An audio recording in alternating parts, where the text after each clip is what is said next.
r/LiminalSpace.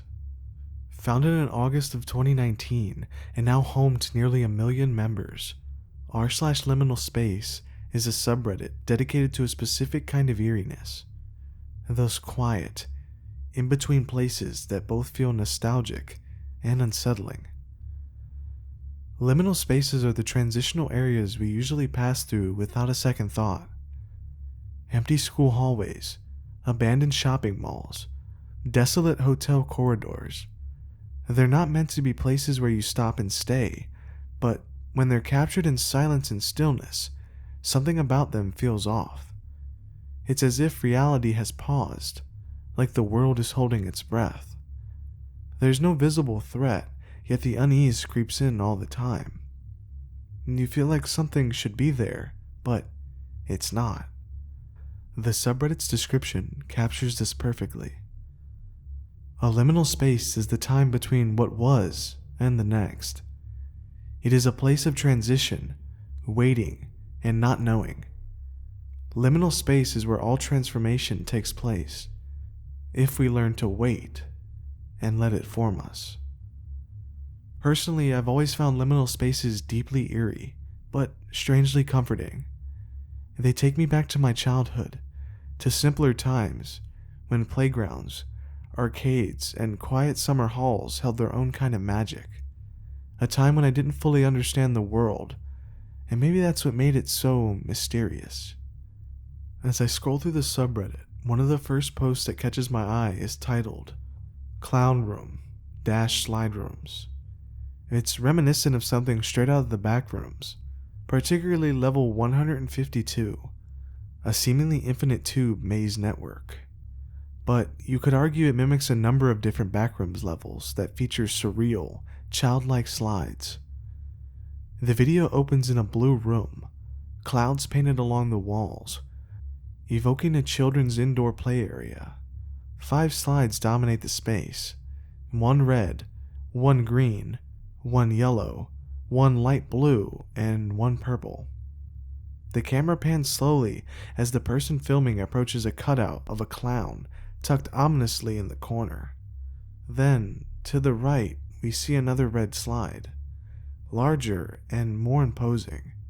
The cameraman steps into it and begins to descend, and then the footage cuts off. Abruptly, we're left hanging, just like the space itself, waiting, suspended, and unsure of what lies beyond. The next post is titled, Found this picture in an old camera at a thrift store. This one is darker, both literally and emotionally. It shows a dimly lit room inside what appears to be an old house, the wood paneling suggesting something built decades ago. The shot is taken from one room looking into another down a hallway. Almost all of it is cloaked in the shadows, except for a single lit room at the end. It might be nothing more than a test photo, or maybe someone thought they saw something in the darkness, something that couldn't quite explain. We'll never know, but what makes this image powerful is how it captures true liminal energy. It's a photo taken in a moment no one was meant to see, a glimpse into a forgotten corner of someone's life.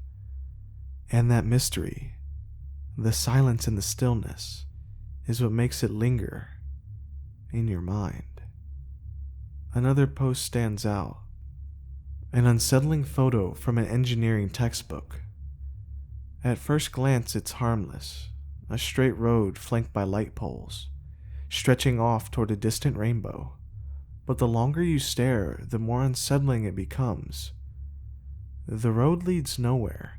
The landscape is eerily vacant, like a blueprint for a world not yet finished. It reminds me of those suburban housing developments that spring up just outside of town. New roads, fresh sidewalks, rows of cookie-cutter houses, perfectly sterile, manufactured safety. There's something uncanny about these places. We've created artificial replicas of comfort, believing if everything looks right, it feels right. But it doesn't. It feels hollow, like a dream, trying too hard, to mimic reality. Then there's a post titled, "I used to work here." The first image shows a dusty, discolored conference room, early to mid-2000s style, beige walls, dull carpet, and ceiling tiles that scream office space. But then there's something strange. The ceiling is covered in what appears to be light fixtures. I counted more than 25, and for a room that size, that makes no sense. It's overkill, unnecessary, even frantic. Why so many? The second photo reveals the other side of the room, which looks a little bit more normal. Less lights, and less chaos. And yet, the unease lingers. Maybe it's the stained carpet, maybe it's the out-of-date furniture, but mostly it's the way these images capture a moment frozen in time. A corporate space that was once buzzing with life, now silent and purposeless, a ghost of productivity. And these posts and these snapshots are more than just eerie images and videos. They're time capsules, memories that don't belong to us, but that we all share. That's what makes r/LiminalSpace so captivating. It's not just about weird rooms or empty hallways. It's about the feeling of being between things. Between childhood and adulthood. Between memory and reality. Between the familiar and the unknown. And in that quiet, unsettling space, something or someone lingers.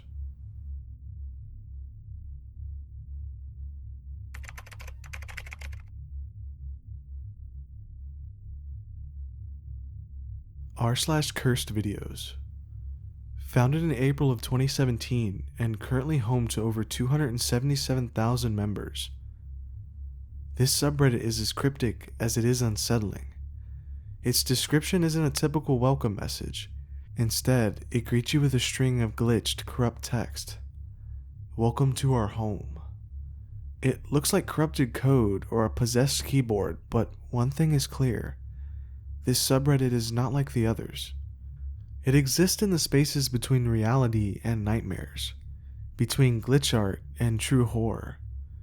Its name is a curse in and of itself, and its content, you won't forget it, no matter how much you want to. The first video that immediately grabbed my attention was titled, "Cursed_shaving cream torture." It looks like it was ripped from a forgotten VHS tape. Degraded visuals, staticky audio, a timestamp that flickers with uncertainty. The footage shows a lone figure, completely covered in what appears to be shaving cream. The creamy white foam coats them from head to toe, turning their form into something both comical and terrifying. Suddenly, the video cuts, harsh and abrupt. The same figure now sits motionless, a black 8-ball wedged into their mouth. The camera zooms in and out, erratic and almost alive. The figure doesn't blink, doesn't flinch, just stares.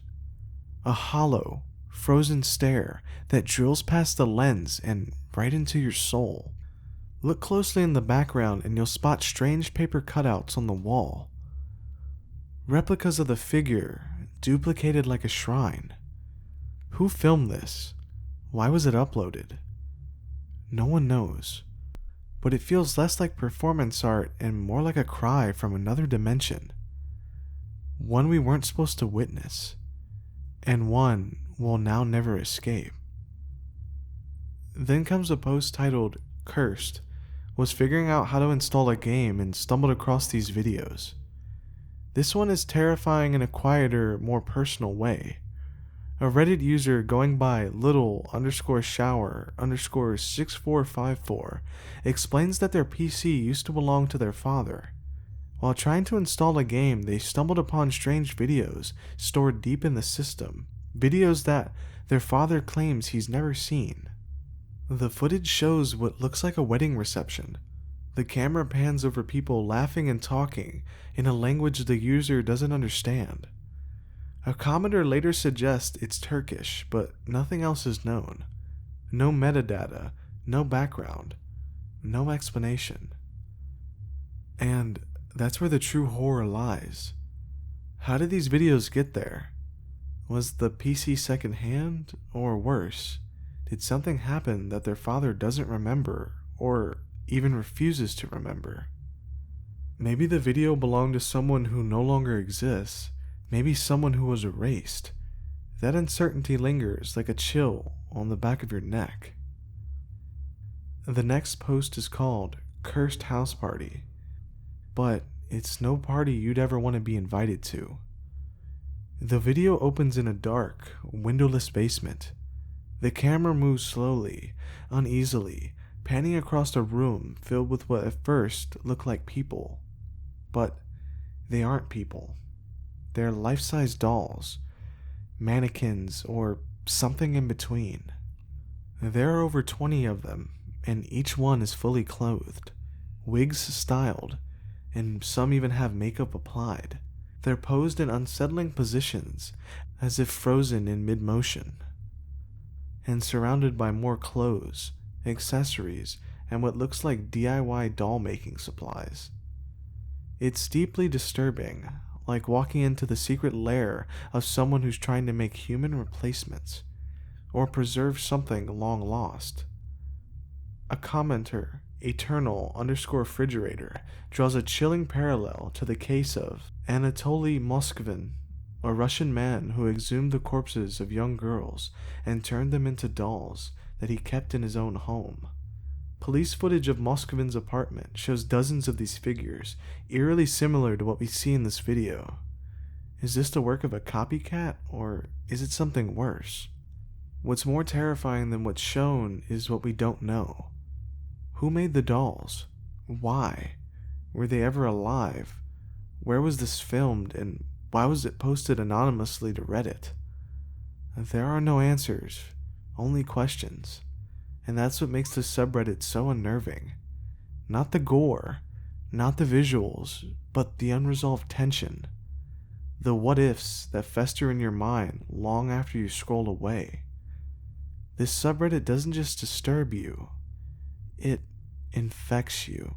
It latches onto that dark, primitive part of your brain that still believes in monsters, that still fears the shadows under your bed, that still wonders if, just maybe, your computer holds something it shouldn't. Something that's been watching you back.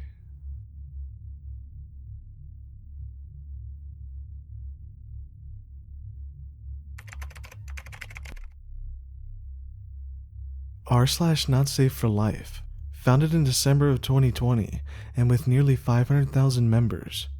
This subreddit emerged just after the height of the COVID-19 pandemic, a time when the world was already reeling from mass trauma and global fear. Its description reads, "A sub dedicated to showing footage not suitable to be viewed by the human eyes. The content you see here will be unsuitable for some users and may include imagery of injury or death. We stand to educate, document, report, and understand why situations happen and how they could have been avoided." Unlike typical not safe for work content, which usually refers to sexually explicit material, this subreddit takes not safe for work to a more literal and horrifying level. Here, not safe for work means trauma, death, and the shocking fragility of the human body. It's a gallery of real-world brutality under the guise of awareness, and maybe a little morbid curiosity. The first post that caught my eye is titled, "Concrete Saw Kickback Injury." It shows a construction worker whose chin has been split clean in half, the gash running vertically from the bottom of his face right up the middle. It's as if the lower half of his jaw has been opened like a book. Disturbing as it is, it's a grim near miss. Had the saw kicked up just a few inches higher, it could have obliterated his eyes, sliced through his nose, or worse, severed his throat and his jugular veins, causing him to bleed out in mere seconds. The final image in the post thread shows a line of stitches holding the two halves of his face back together, a grotesque zipper on flesh. It's a powerful reminder of how fast an ordinary day at work can descend into horror. The next post is titled, 277 volts versus my hand. The image shows a man's hand, blackened and swollen from a severe electrical burn. The skin looks leathery and charred, almost mummified. 277 volts doesn't sound like much to the average person, but it's enough to fry tissue, melt muscle, and disrupt the heart's rhythm. The human heart relies on electrical impulses, and interfering with them, especially with a current as powerful as this, can cause ventricular fibrillation, essentially stopping the heart mid-beat. According to the post, the man had tripped an 80-amp breaker at work. That much power flowing through the body is usually fatal. The fact that he's still alive is nothing short of miraculous. It's one thing to survive, it's another to live with the scars, inside and out. As I scroll deeper, the content takes a much darker turn. A post titled, "High school student hangs herself in her room due to problems with her boyfriend." The photo is hard to look at. It shows a young girl, no older than 15 or 16, hanging from what appears to be a piece of her own clothing, tied to something in her bedroom. The walls are painted like any other teenager's rooms. A life in progress, now permanently paused. The context, inferred from the title, is that a breakup drove her to take her own life. In that fragile moment, her world collapsed and she saw no way forward.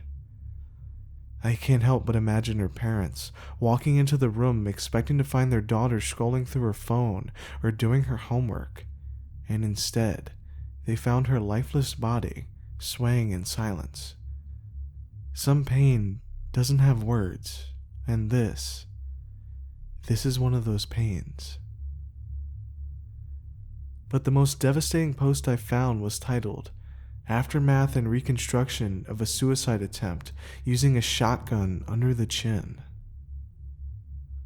This post shows what can only be described as the absolute edge of human endurance, and for obvious reasons I cannot show it to its full extent on YouTube. A Russian man attempted to take his own life with a pump-action shotgun, placing the barrel under his chin and pulling the trigger. The blast tore through the lower half of his face, destroying his jaw, nose, and mouth, leaving behind a grotesque crater of flesh and bone. But somehow, he lived. He was found in his car, barely conscious, by an unidentified man who called for help. Emergency services arrived in time. He underwent multiple surgeries, including facial reconstruction, bone grafts, and skin grafts. Over time, with immense medical effort and willpower, he slowly began to recover. But what does recovery look like when you've lost your identity? No nose, no lips, no recognizable face in the mirror, just a body that refused to die, and a brain forced to relive that moment over and over again. This subreddit doesn't offer jump scares or cinematic horror. What it offers is far worse. Real suffering, real consequences, and a cold, unblinking look at what happens when safety, stability, or sanity disappear for even a second. It's a hard watch, but maybe that's the point.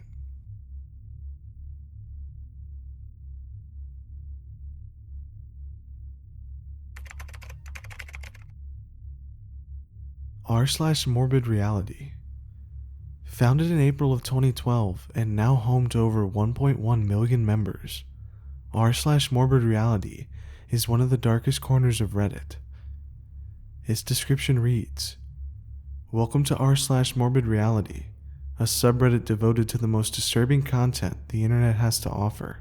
Here, we study and observe the darkest aspects of human nature." And that's exactly what this subreddit delivers. An unfiltered, brutal look into the grim side of existence.